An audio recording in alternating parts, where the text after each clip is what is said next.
Hello, good morning, everyone. My name is Anitris Johnson. I'm with Gamewell Technologies.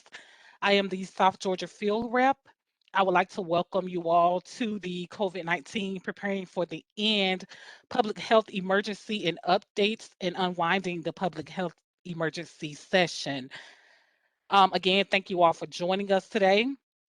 We will address all questions at the end of the session. Please utilize the Q&A function to enter your questions, and again, they will be addressed at the end of the session. I now would like to introduce Brian Dodd, the Deputy Executive Director for DCH, to take over the session. Thank you. Thank you. Hello, everybody, and thank you for joining us today.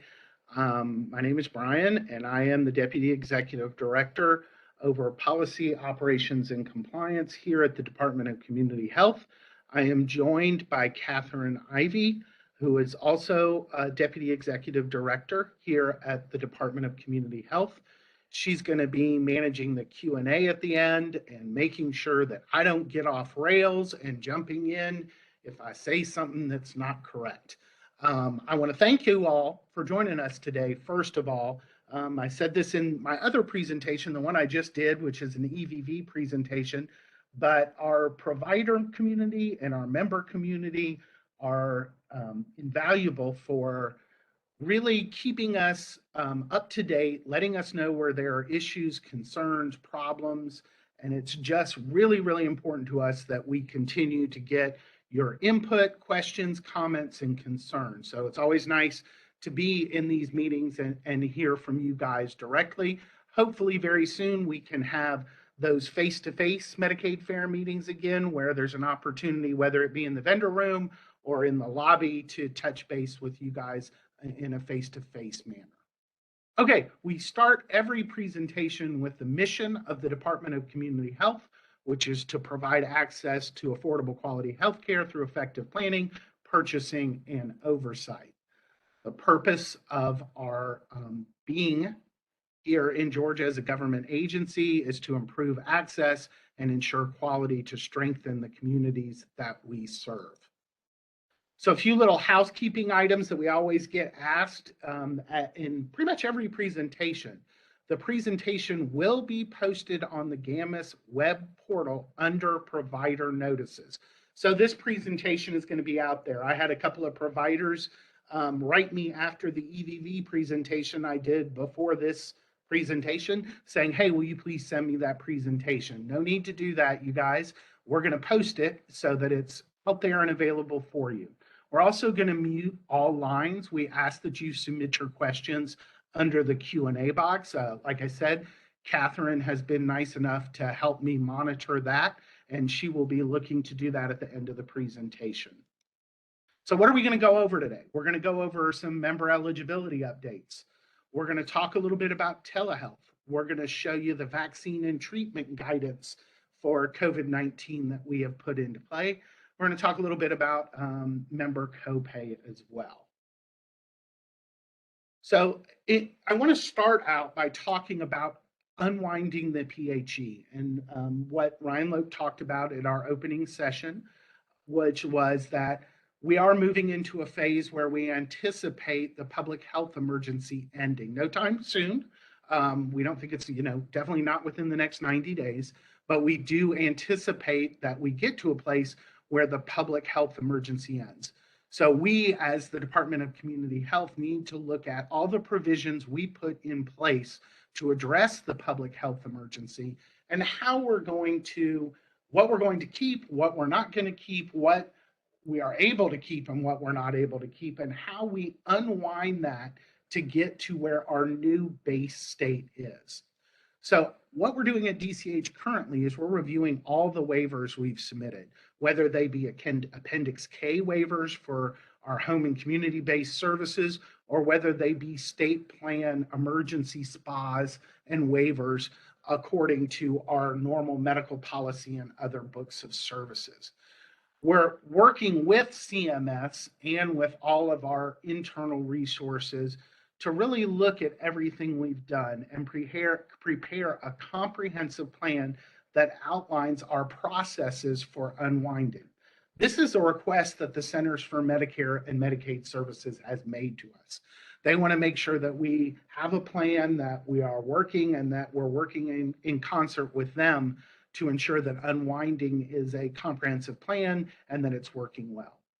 Once we get that plan together and we know everything exactly, we'll of course be sharing that with our member and provider community so that they can see what the plan is that we have developed. There's a lot of questions out there about things like family caregivers that we have introduced as part of the public health emergency in home and community-based services.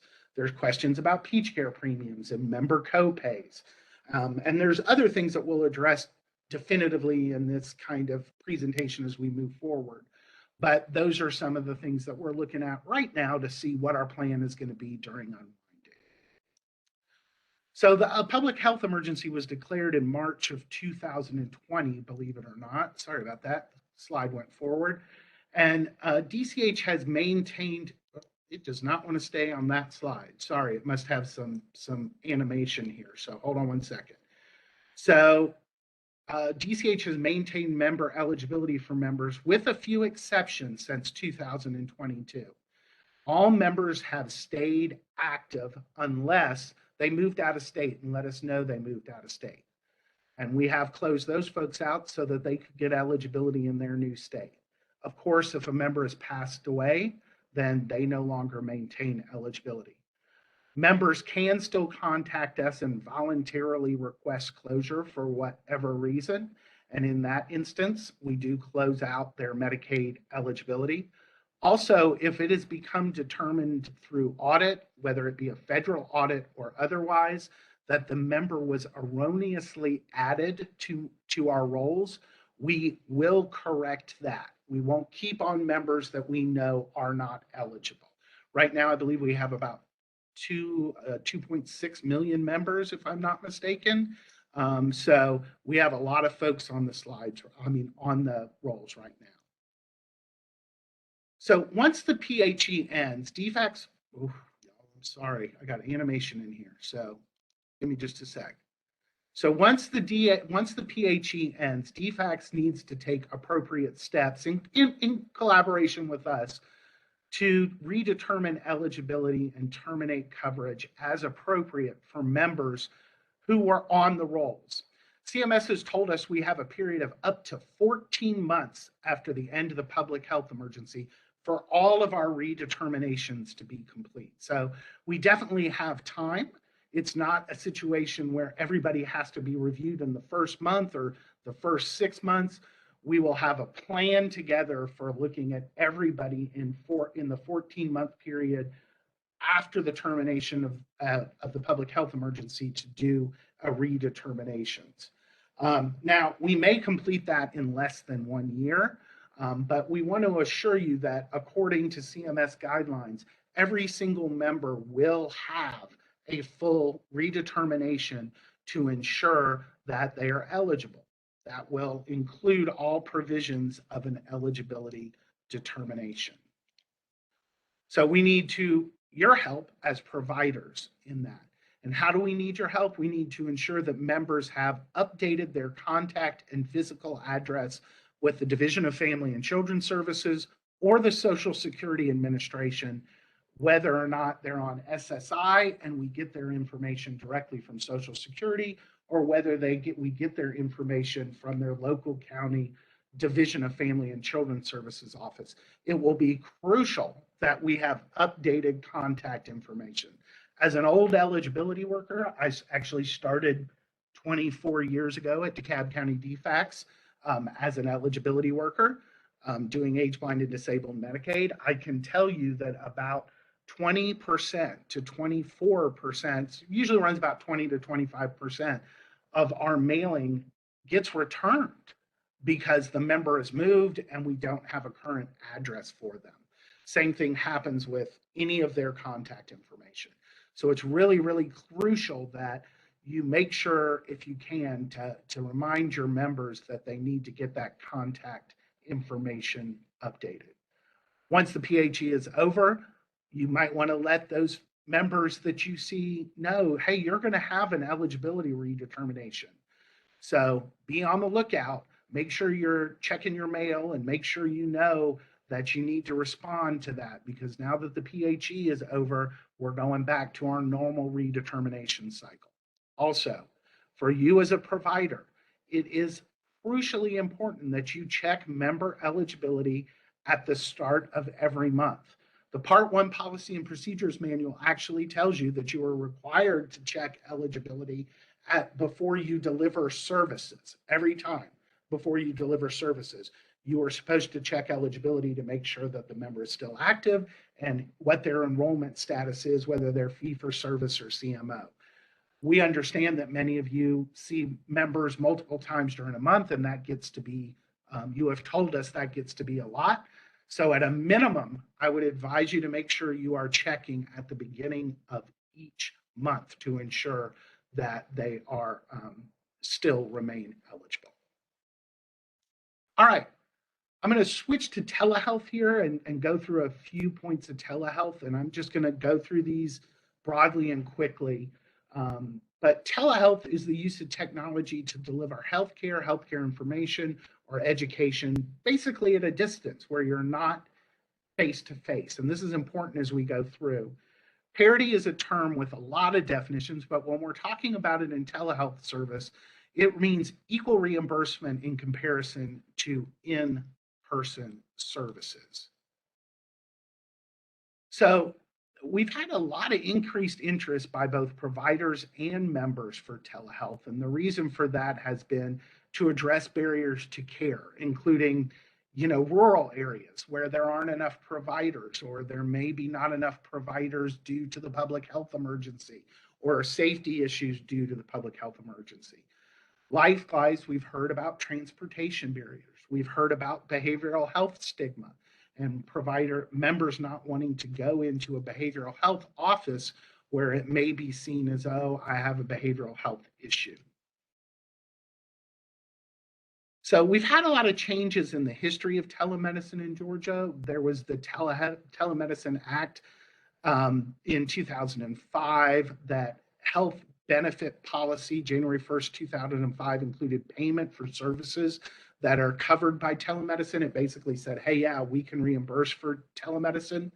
Then in 2014, there was composite medical board regulations on how to practice through electronic or other means. So those are some of the guiding principles that we use when we're looking at telehealth.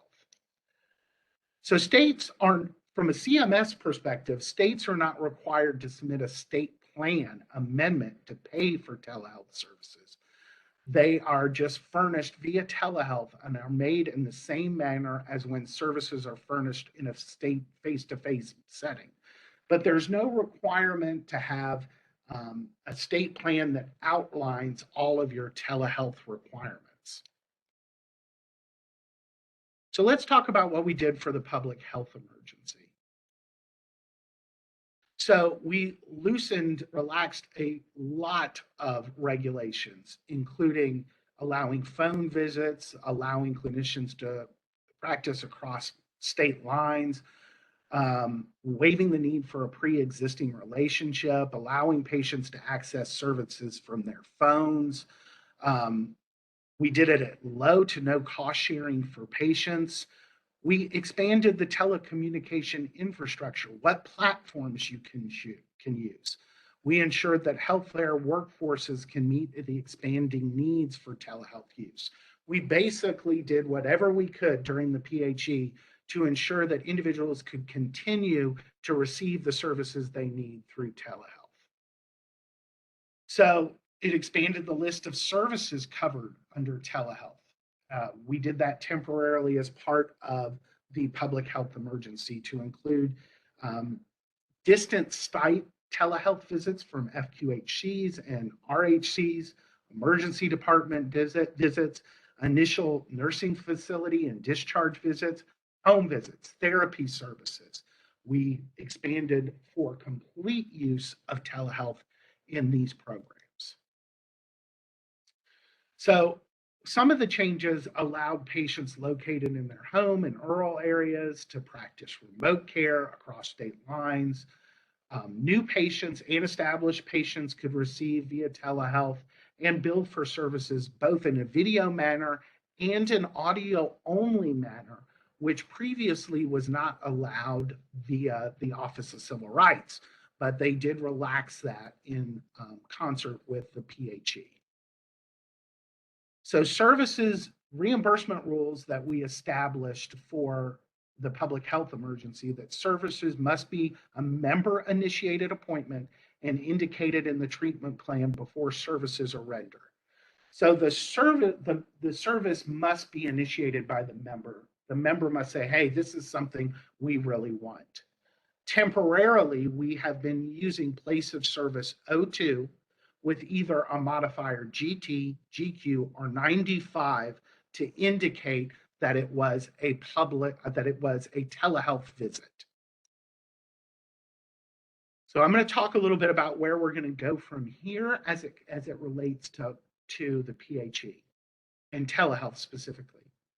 We began a survey way back in June of 2002, and we continue to receive input from members and providers associated with telehealth. We've gathered information on what provisions should remain under telehealth, what worked, what didn't work, and what are we missing as a department? What do we not know about telehealth that we need to know?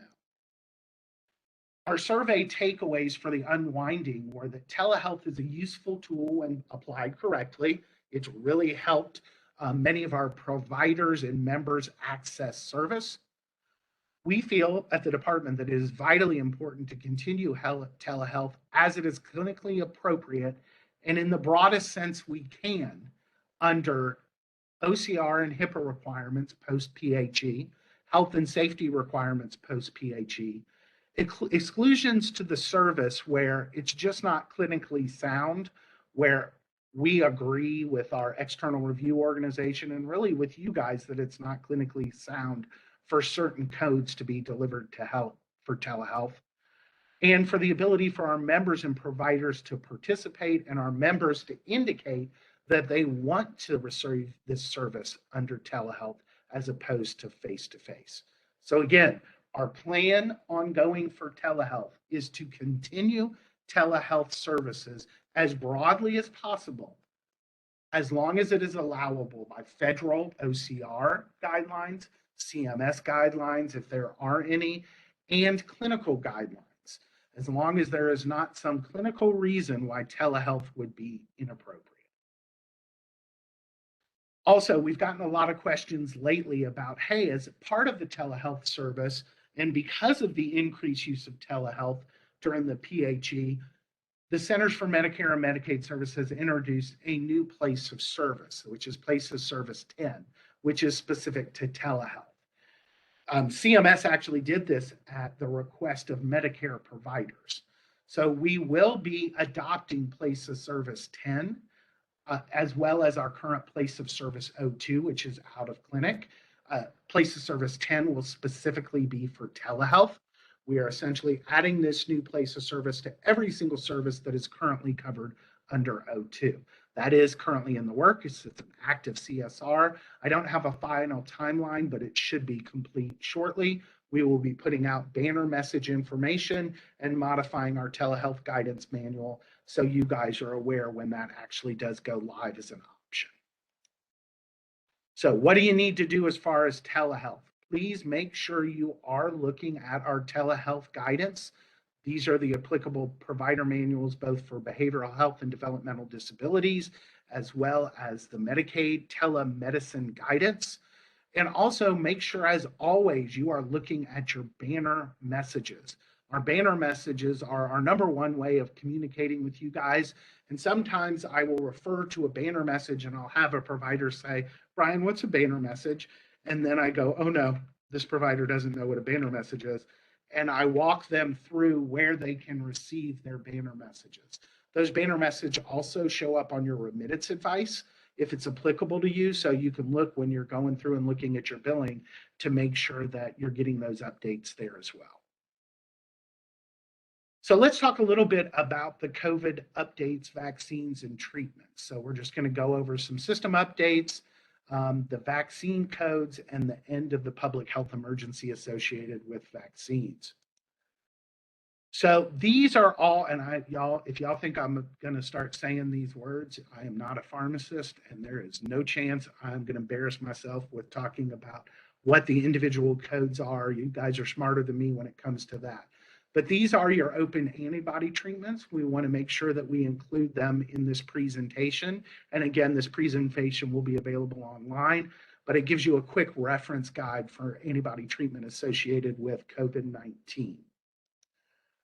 Additionally, we have opened up that third dose, which most of you guys know, for COVID-19 vaccines. I know I've had my third dose, and I carried my father to get his third dose as well to make sure he was covered.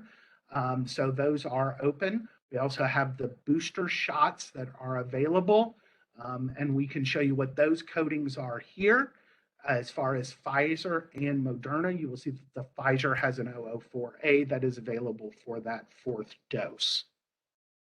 Again, these will be available online, so nobody needs to take pictures or furiously make notes. This will be available for you.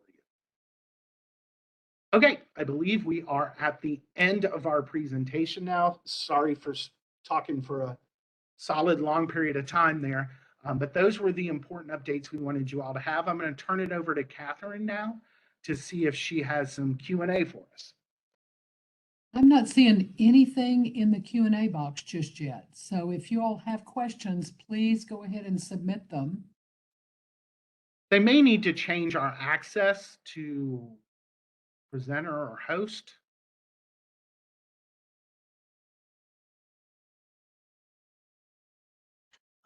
There's no questions in the Q&A. Thank you, Brian. Okay, never mind that. Okay, looks like we have a comment, Catherine. Yep, here's one. Happy to hear that recent CMS update regarding place of service 10 for telehealth will be adopted. And then they're going to monitor the GAMAS web portal for the official implementation. Thank you. We so appreciate it when you all appreciate us. Yeah, we frame it. Exactly.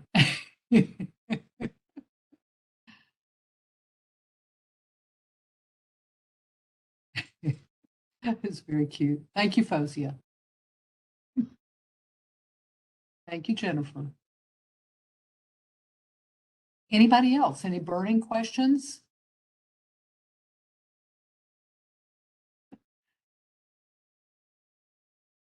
At some point, will payment for COVID vaccines cease?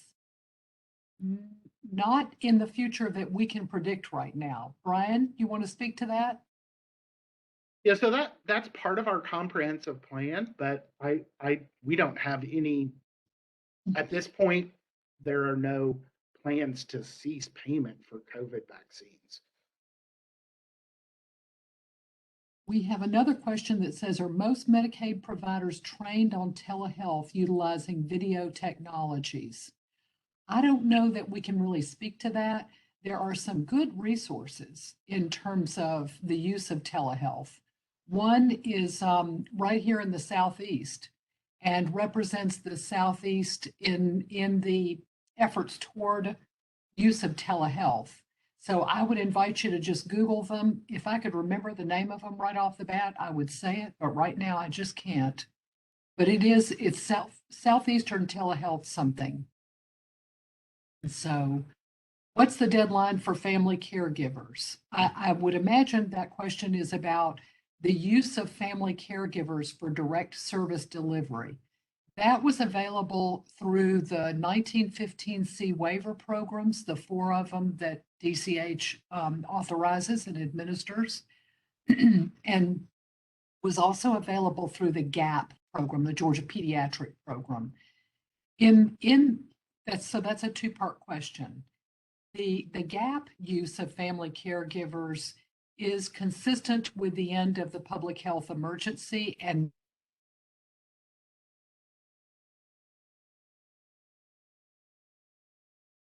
Catherine, you went mute there.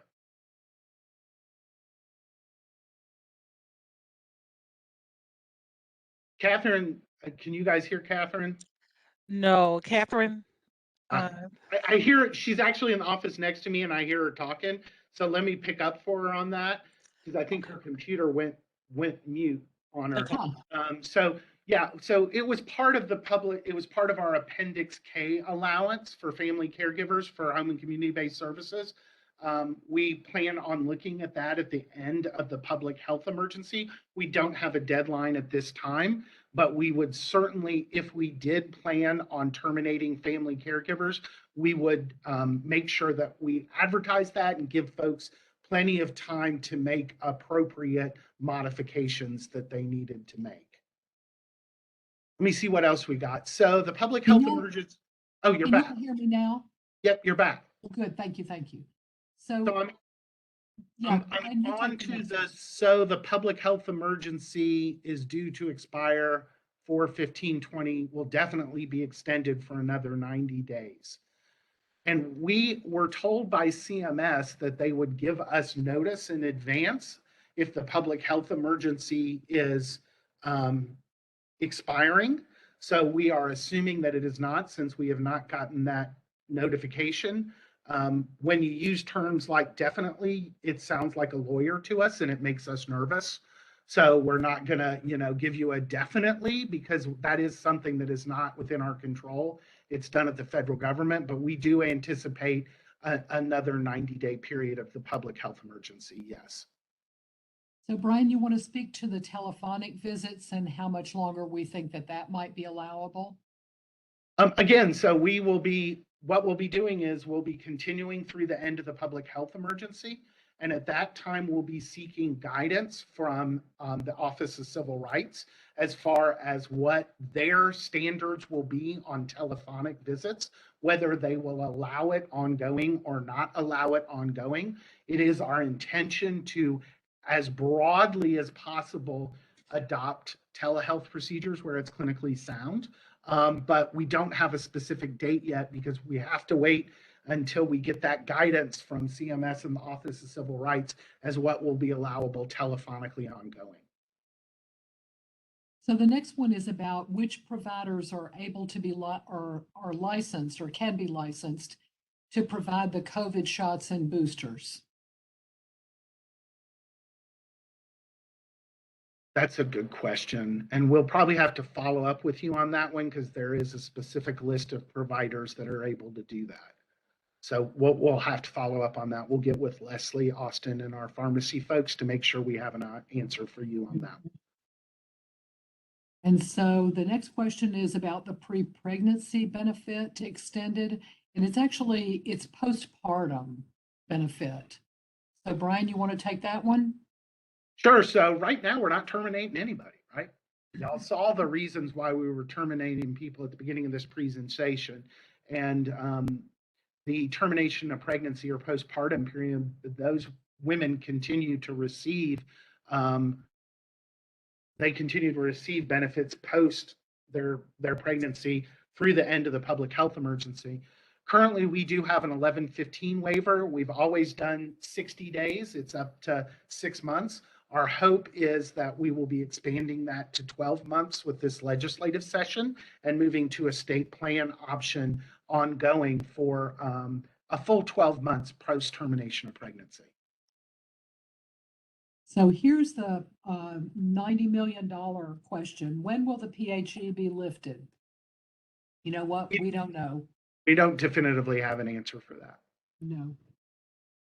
As soon as we know, you'll know. But it's actually CMS. It's actually the Health and Human Services Secretary and the President who are able to, every 90 days, continue the public health emergency. So we get our information either from that website, from the HHS website, or from CMS. So one provider says that they had an issue with Georgia Medicaid denying all the booster and pediatric vaccines. Any suggestions on how to resubmit them? Well, my suggestion would be that you would reach out to GAMUS and have them walk through why all of your claims are denying, whether or not it's not the right provider enrollment category or what it may be. They have billing support that can go through that with you and tell you what you need to do. It's right there on the GAMIS website, if you do the contact us, you can reach out to them via email or via phone. Brian, if you'll take the next question, I'm going to look for this in my email box, this telehealth, Southeastern telehealth site. Okay, and give sure. it to I can folks. keep going. I'm going to give So it to where- the folks in the Q&A box. Alrighty, that sounds great. Where you can find the telehealth guidebooks, those are available with the rest of our provider manuals. So anywhere where you go in to see the provider manual, there's a telehealth guidance that's available on GAMIS. So you can just pull that up there.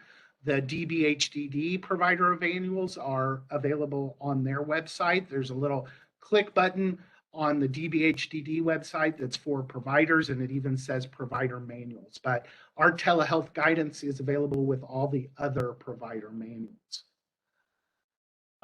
For ages 0 to 18, has there been any discussion about adding the COVID-19 vaccines administration codes in the EPSDT program? Let me take that one back to Melinda Ford Williams and our pharmacy folks, and we can get you some follow-up on that question. I don't know that off the top of my head. I don't want to misspeak. Thank you, Donna, for putting the global partnership for telehealth information in the chat.